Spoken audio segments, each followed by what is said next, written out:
Jewelry can say many things on your wedding day.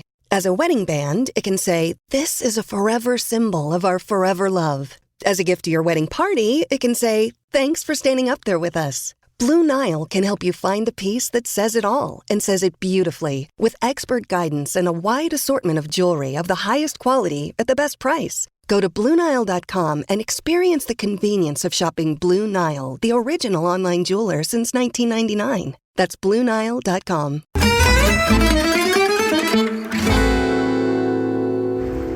Right then, here we have it.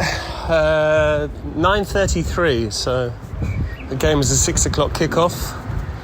It's been long since over, best part of 2 hours since Italy crashed out of Euro 2024. Were they ever really in Euro 2024? Or did we just dream it? That's what comes to mind here. Bizarre tournament with lots of mistakes. When you think about how it all began, fairly inauspicious start. What was it, 22 seconds when Di Marco decided to sell Bastoni short and Nedim Bayrami smashed one into the top corner, and it rarely got better than that, to be honest. That first half display against Albania, the fact that Italy were able to score a couple of times in the game against the Albanians, let's be honest, Mattia Zaccagni papered over the cracks with that 98th minute winner. A lot of arguments as to whether there should have been 8 minutes added time today. I thought it was pretty telling today that there were 2 minutes of added time. Italy were 2 goals behind, needed 2 goals. There had been a whole raft of substitutions. 2 minutes didn't really reflect it. But I think no one at that stage had any residual hope whatsoever that Italy would score once, let alone twice. We were left clutching at straws, hoping that Fabian Scher's header went the other side of the post and made it 2-1, him scoring an own goal. We were hoping that was a penalty when the ball caught the Swiss defender's arm, but turned out he'd headed it against his own arm. You know, it was just constant hope as opposed to anything tangible to really latch onto. And it felt very fitting that it all started with a goal inside the first 30 seconds of the first game against Albania, a goal against, and then it all came to a close essentially with a goal inside the first 30 seconds of the second half against Switzerland. But this was a match between a team with a plan and a project and players who know the shape and the system and what their role is, and a team still very much in the infancy of its journey under Luciano Spalletti. There's been a lot of calls already, quite reactionary, the usual knee-jerk stuff that the head coach should go. I don't think he should. Spalletti was quick to point out, and this was a rather thinly veiled dig at Roberto Mancini in his press conference. He said, some coaches, I've only had 10 games in the lead up to this tournament. All of my predecessors had 20, some even had 30, and that 30 was quite telling because, lest we forget, Italy went into Euro 2020 on the back of a 30-plus unbeaten 30-plus match unbeaten run. Italy look a world away from doing that. The Spain game was foreshadowing to this, what could happen tonight. It's another scoreline that flatters Italy because Switzerland were wasteful. Donnarumma made that save from Embolo. And again, that just comes back to what we're saying is hope, really, as opposed to anything tangible to latch onto. We were hopeful that the assistant would raise his flag as opposed to wondering why Darmian was so slow in pushing up and allowing Embolo to run through 1 against 1. There's a lot of confusion. Confusion reigned supreme at this tournament. Spalletti changed his shape. He went with a 4-3-3 tonight. Is it a 4-1-4-1? He played with a 3-5-2 at one stage. Yes, Calafiori was suspended. That didn't help, but that's part of being a young player, getting booked twice in 3 matches. He'll learn the lesson from that. A lot will be made of the players that didn't come. Should Locatelli have been called up? There was a rather controversial social media post from Matteo Politano afterwards. Not necessarily a player you would think that would have made a whole lot of difference. And of course, you start to pine for the players that weren't there, such as Destiny Udogi, as we must now call him. Francesco Acerbi got injured before the tournament. I don't think we'll be seeing him again in Italy colours. I don't think we should see Giovanni Di Lorenzo again in Italy colours, much as it pains me to say it. because he was emblematic really of just how bad Italy were. They could have done with Sandro Tonali, who was unavailable due to a gambling ban. Of course, the other side of that is Niccolò Fagioli missed 8 months of the season with a gambling ban, came back in. Spalletti saw something in him. We didn't see what that was that Spalletti saw in him tonight, unfortunately, but it was a courageous move. And he said he was trying to constantly strike the balance between being brave enough to blood new players whilst all the while trying to make sure that Italy had enough in terms of quality, intensity. But it was very interesting what came out of his final post-match press conference of the tournament, which I've just interpreted.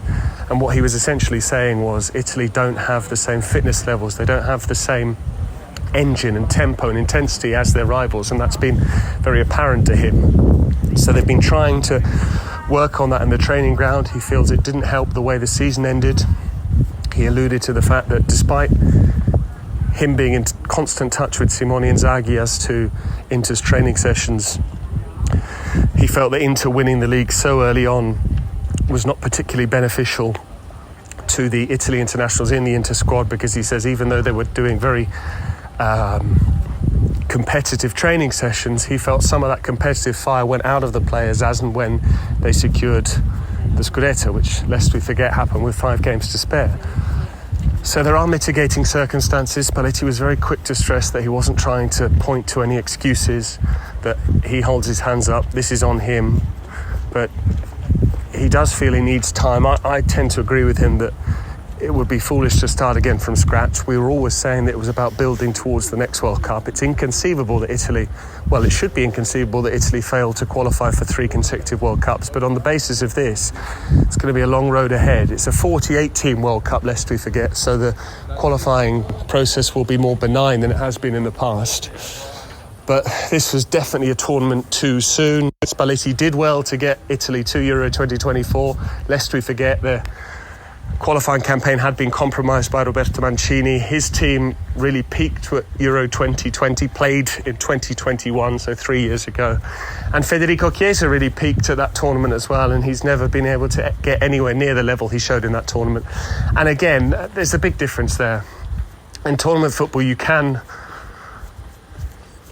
win whilst being streaky. You don't necessarily need to win by several goal margins every time. You can go to extra time, you can win on penalties, but what you need more than anything is you need match winners, you need big players, you need key performers, and Italy don't possess those anymore. They have one in goal and he's the captain, and he was absolutely superb, Gigio Donnarumma, but for the slight deflection off that Remo Freuler strike at the pass, maybe, and the first goal from Gianluca Mancini, maybe it would have stayed 0-0, but it was only a matter of time before Switzerland scored.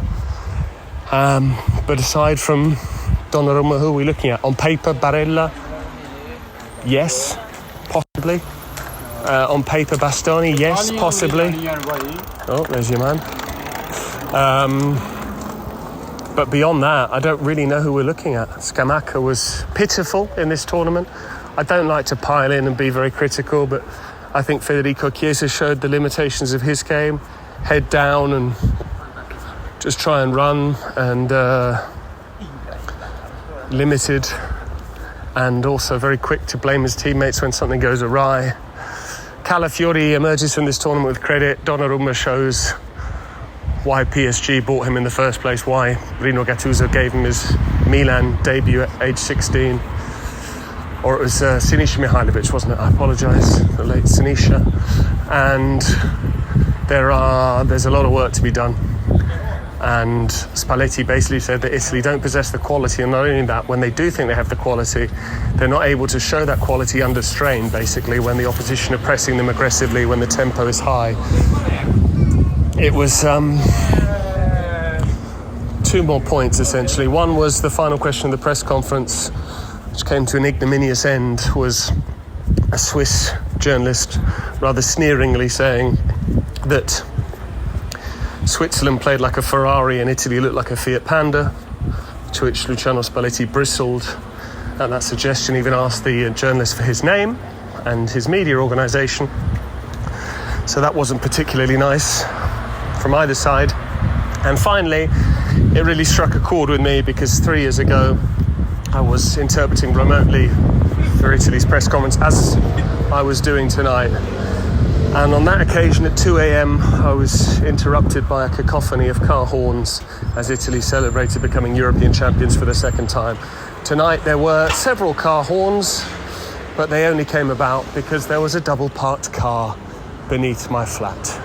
And with that, we can say one of the most underwhelming Italy major tournament performances, certainly in my lifetime, and it is a rather depressing way to end the summer. The Euro will go on, Italy will head home.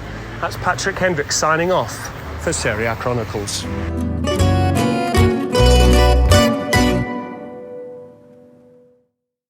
Sports Social Podcast Network.